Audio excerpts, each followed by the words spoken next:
Okay, friends, now let us talk of the types of unemployment. But before we talk of or we describe the different types of unemployment, let us get an idea about this. Okay, so basically, when we are discussing about the nature or types of unemployment, सबसे पहले it is very necessary to know the nature of the economy as such, right? Because see, unemployment का जो nature है, it is different for developed and developing economies. Developed countries में lack of effective demand which results from trade cycle creates unemployment. यानी वो short term के लिए ये problem होता है, like cyclical unemployment and frictional unemployment are the two types of unemployment which are found in developed countries, right? They are mainly formed because of the trade cycle. तेजी और मंदी का cycle nature चलता रहता है. तेजी के समय में जॉब्स क्रिएट हो गए, मंदी के समय में जॉब्स जाएंगे, उठ जाएंगे. वैसे मैं वाइफ अभी इशारा कर रही उठ जाते हैं, सो कपाए जाते हैं, right? So basically what happens is that that's a trade cycle, right? Recession, boom, right? This cycle ये पूरा चलता रहेगा. Okay, so this up and down in the business cycle will create and remove jobs. So ये short term solutions है, short term के लिए होता है. Frictional unemployment again would be like नया टेक्नोलॉजी आया तो टेम्पररी कुछ समय तक वो पुराने टेक्नोलॉजी के साथ काम करने वाले टेम्परली अनएम्प्लॉयड हो जाएंगे जब तक वो नया टेक्नोलॉजी को अडॉप्ट करेंगे. So this too unemployment can be solve by increasing the demand, effective demand. But in a country like India जहाँ प्रॉब्लम कुछ और है, problem is high population growth rate. Because of this high population growth rate the labour supply जो है constantly increases. But on the other hand, because of structural limitations, right, the employment rate will rise at a lower pace. Right? Employment rate rise होगा लेकिन lower pace में. Population growth से कम employment rate rise होगा. Like population 2% grow होगा और jobs 1% या 1.5% create होगा, तो 0.5% का gap पड़ता रहेगा हर साल. तो this gives rise to problem of unemployment. So unemployment in India जो है it is structural in nature and वो लॉन्ग टर्म का के लिए है. How to solve it? We have to introduce economic, social, political changes और developing infrastructural facilities. ये तो नंबर वन है. You have to develop the infrastructure, उसके बाद ही आप बिजनेस डेवलप कर पाएंगे ना, उसके बाद ही आप इकोनॉमिक सिचुएशन को चेंज कर पाएंगे. ओके, यानी see let's just recap this thing कि डेवलप कंट्री में ट्रेड साइकिल का कारण अनएम्प्लॉयमेंट होता है. Ups and down in the trade cycle will create unemployment. वो शॉर्ट टर्म के लिए होता है, या at the most frictional unemployment, लेकिन वो भी शॉर्ट टर्म के लिए होता है. While in India what happens, our population growth rate is higher than the new employment rate. जितने पॉपुलेशन बढ़ता है जॉब उतने नए क्रिएट नहीं होते, तो अनएम्प्लॉयमेंट बढ़ता रहता है. सो हमें पूरा economic upheaval, social upheaval, political upheaval, infrastructure upheaval करना पड़ेगा, तो आप अनएम्प्लॉयमेंट को कम कर पाएंगे, लेकिन फिर भी निकाल नहीं पाएंगे. See let's take an example. India का population 135 crore, right? Every year let us say 2% इसमें बढ़ोतरी होती है, 2% इंक्रीज होती है. 2% is a very small amount, right? Percentage wise, but friends, अब गिनो. Just calculate this. 2% of 135 crore is equal to 2 crore 27 crore. Sorry, 2.7 crore. 2.7 crore is the increase. कितना? let me write it in a different color. So it is 2.7 crore population increase per year. Where? In हमारा भारत माता की जय, in India. Meaning एक पूरा Australia का population से भी ज्यादा पॉपुलेशन इंडिया में नया पैदा होता है.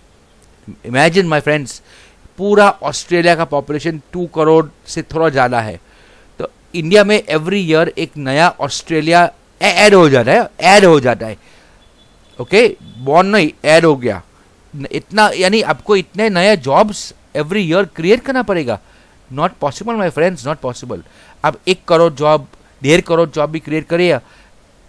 हमारा इकोनॉमी जो है ना, 8% to 10% इकोनॉमिक ग्रोथ करेंगे ना, जो वर्ल्ड में बहुत कम कंट्रीज कर पाते हैं कॉन्स्टेंटली, तो भी आप 1.5 करोड़ जॉब नए क्रिएट कर पाएंगे साल में. एंड अभी we are talking of every year on year करते रहो. It is an uphill task, an impossible task to say like this. Because China को हम कंपेयर करते हैं. चाइना ने पॉपुलेशन को, चाइना का पॉपुलेशन इंडिया से ज़्यादा है, थोड़ा ज़्यादा है. चाइना में अनएम्प्लॉयमेंट रेट्स, या चाइना में इनकम हमसे इंडिया से डबल है. उनका लाइफस्टाइल हमसे डबल है. अगर देखें तो पर कैपिटा इनकम इंडिया से ज़्यादा है. But China is now facing the big problem. कितने साल तक तो टिका रहा, मैन्युफैक्चरिंग करते रहे, लेकिन अभी चाइना को बहुत बड़ा प्रॉब्लम आ रहा है पूरा वर्ल्ड में. और इसलिए तो चाइना को नए नए मार्केट्स चाहिए, नए नए एरिया में घुसना है. उसको ज़्यादा लैंड चाहिए, ज़्यादा उसको मिलिट्री को स्ट्रॉन्ग करना है. Why? Because it is facing this problems. Okay, चलो, now coming back to the topic. To know the nature and type of unemployment, Shri Raj Krishna committee report in 2011-12 has given 4 measures. हम सबके बारे में देखते हैं. First is time. If any person has willingness and capacity to work but does not get work for more than 28 hours a week, right? See, he does not get work for more than 28 hours a week, he is said to be intensively unemployed, severely unemployed. But those who are employed for more than 28 hours and less than 42 hours a week, they are considered as less intensely unemployed, or we can say ये partly unemployed है वो. नहीं तो 28 hours से ज़्यादा और 42 से कम अगर एम्प्लॉयड है तो वो पार्टली अनएम्प्लॉयड है. और ये 28 घंटे से कम हफ्ते में काम करे तो वी कैन से दे आर इंटेंसली अनएम्प्लॉयड. तो ये हुआ टाइम का कंसिडरेशन. नाउ इनकम अगर देखे तो when a person gets very less income which cannot solve the problem of his poverty, then from income point of view वो poor है. So rural India में this type of poverty is seen कि income इतना कम है कि वो poor है. Like let's say a person requires 30,000 per month for satisfying the need of his family, लेकिन वो सिर्फ 15,000 कमाता है या उससे कम कमाता है, then we can say वो poor है. या वो partly unemployed है ना, ये फुली अनएम्प्लॉयड नहीं है. बिकॉज अगर वो फुली एम्प्लॉयड होता तो वो अपना फैमिली का नीड सेटिस्फाई करने के लिए वो जो अमाउंट चाहिए वो कमा लेता, लेकिन वो नहीं कमा पा रहा है तो वी कैन से वो पार्टली अनएम्प्लॉयड है.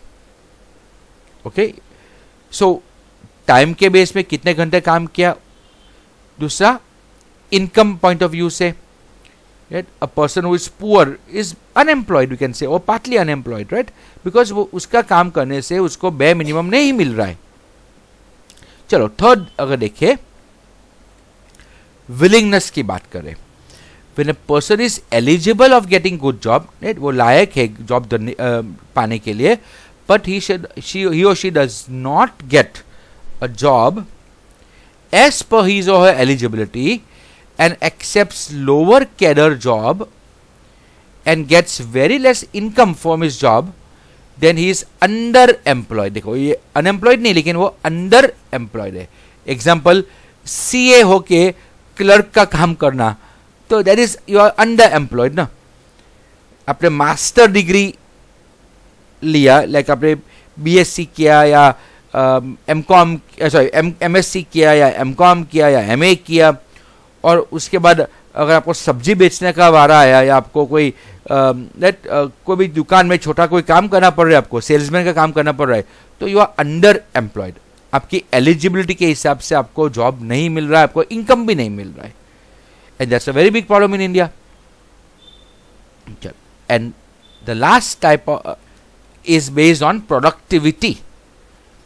When a laborer is working with less than his actual productivity, then production is less than his productive capacity. Right? So if a laborer is working with less than his actual productivity, तो production भी कम हो जाएगा ना, than his productive capacity. Meaning, see, let's say a person can make 20 meter of cloth per day, but gets a job where he can make only 10 meter of cloth. So we can say वो उसकी productivity less है, वो कम काम कर पा रहा है ना, तो अगेन कम काम करेगा, कम कमाएगा, तो वो भी अनएम्प्लॉयड ही हुआ ना। कई बार दिखता है कि आदमी काम कर रहा है, 8 घंटा 10 घंटा काम कर रहा है, और काम करने के बाद या तो प्रोडक्टिविटी कम है या उसका सैलरी कम है, उसका इनकम लेवल कम है, तो all this things are type of unemployment only. Semi unemployment, partial unemployment, even full unemployment. Full unemployment बहुत ईजी है, आदमी को काम ही नहीं मिल रहा है, right. So when you don't get any work, we can say full unemployment, total complete unemployment.